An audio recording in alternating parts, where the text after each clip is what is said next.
The easiest way to identify if somebody is going to betray you or not is simply based on, are they strong or weak? On a long enough time frame, weakness will betray you. Every single time I have ever been too gracious to a weak person, I was betrayed. If you are friends with somebody weak, they will betray you.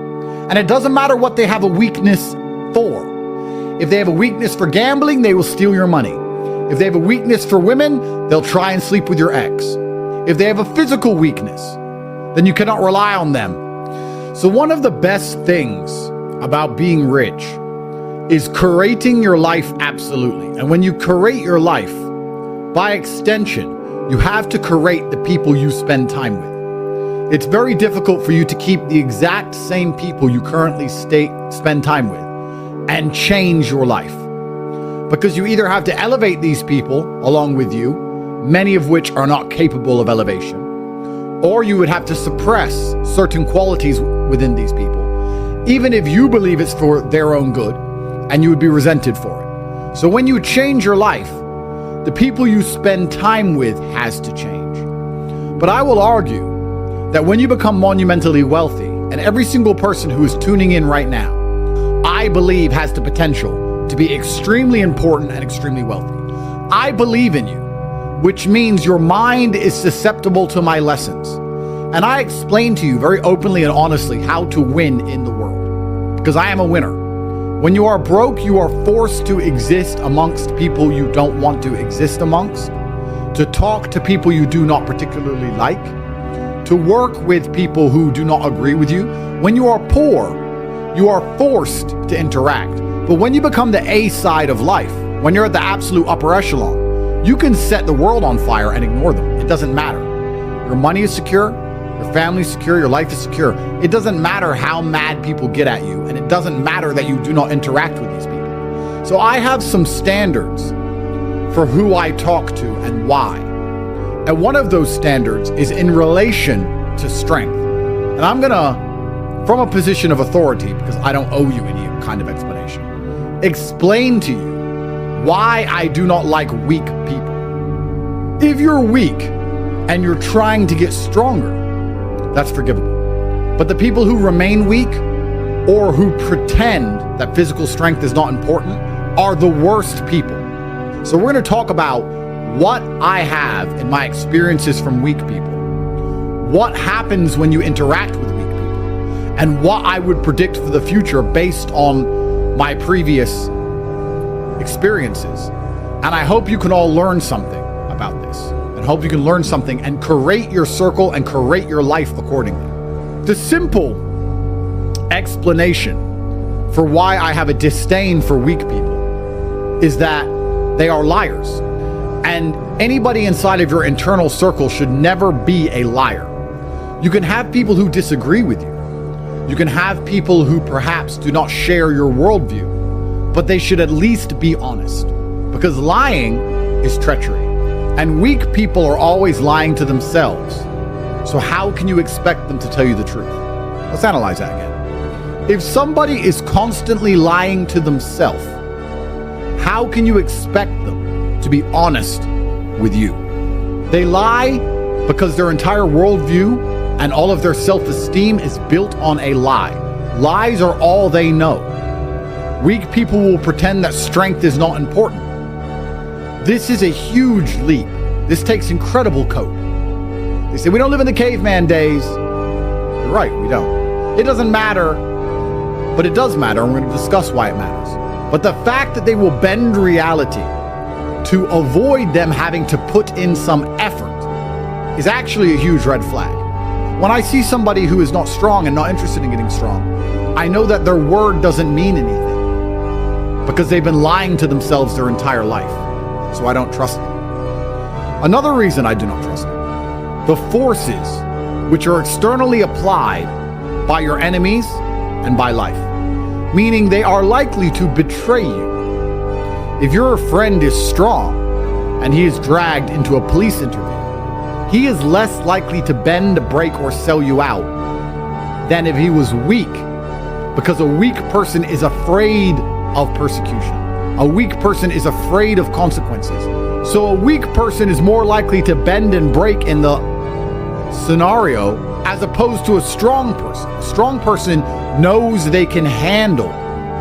They understand that being honorable will be rewarded karmically by God, and they can handle the consequences of doing that.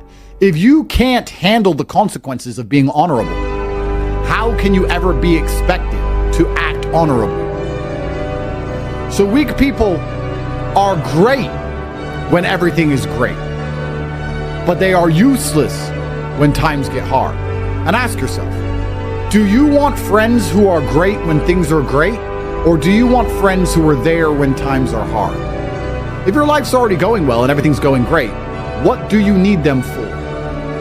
You want to go drinking? You want to party? You want to laugh? You want to be a bunch of clowns and achieve very little? Because when times are going well, when everything is perfect, that's when you enjoy the hedonistic side of life. You don't grow as a person.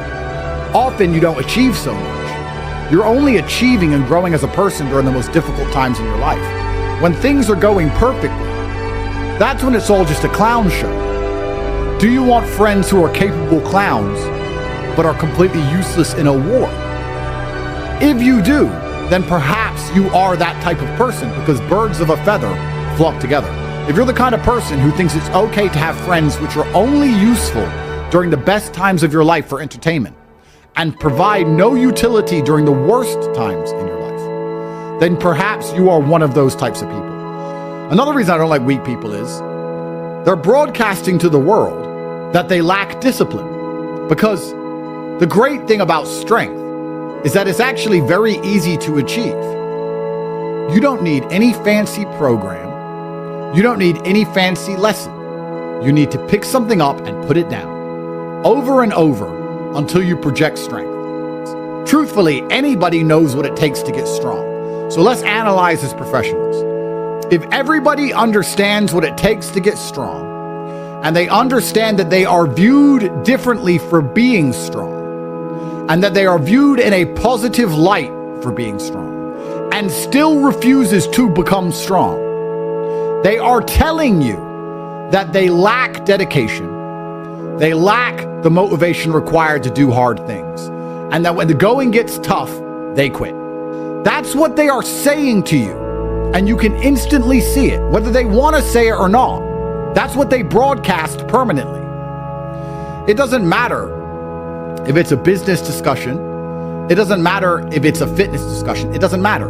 When you see a big, strong man, you know he has at least the qualities of dedication. You know he is prepared to push past a certain point where most people would quit. You know he's the kind of person who understands how important it is to be seen in a certain way, so they're protective of their reputation, that they're proud of themselves. If I was obese, saying the exact same things I was saying to you, you wouldn't listen. You are here because you know I understand the tenets of strength, and I understand the tenets of discipline. In your circle that is struggling with an addiction, as a good friend, perhaps you can try and help them. But if they continue to struggle with this addiction, if their mind is so weak that they are controlled by this substance, whatever it is, will they sell you out for this substance sooner or later? Why are you trying to help this person and have this monumental liability near you? If I had somebody near me who was depressed, could I trust them? Could I trust them if things got hard? Could I trust them with money? Do you think they're going to do the right things for me and my life and our mission? Can you trust somebody who cannot control their own mind? There are people out there which are so mentally weak, they will think of a thought, and that thought will destroy them. They will have a thought that they create in their own mind themselves. It's in their head. And instead of turning it off or fixing it, they will allow it to fester to the point where their body and their life degrades, and they will be defeated by their own thought. Can you trust somebody who is that weak? I would argue, over knowledge, you want intention and work ethic. If you said to me, Andrew, we have to do something difficult. We have to become marine biologists. This person is already a marine biologist or has a good knowledge of marine biology, but is overweight and lazy. This person knows nothing, but is a professional fighter and all he's ever known is hard work. I'd choose the hard worker. We can catch up on the knowledge. Over time, the hard work compounds. That's why I've never lost. I've launched companies I know nothing about. Elon has put rockets in space. He knew nothing about rockets, but he works hard. Hard work over knowledge in all ways, all the time. So when you find people who are not prepared to work hard, what does that say about them? Do you need them in your life at all, ever? Life is risk reward. As a professional, and I try and explain this to people all the time, you have to make decisions for risk reward. If there is a 10% reward for said action and a 5% risk, then it's worth it. If there is a 4% reward and a 5% risk, it is not worth it. So risk reward. A weak friend is giving you what?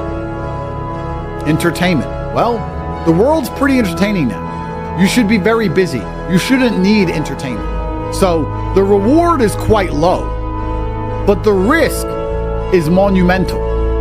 Because if these people decide to betray you, you'll be monumentally surprised by how far a weak man will go for a little bit of money or a little bit of risk. You'll be extremely surprised.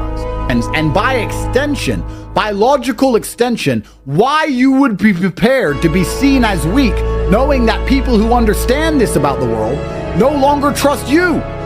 Don't you, as a full-grown man, want to be seen as trustworthy? Let's analyze this. You walk in, your head's up, firm handshake. What is that all about? Well, that's about proving and trying to elicit trust.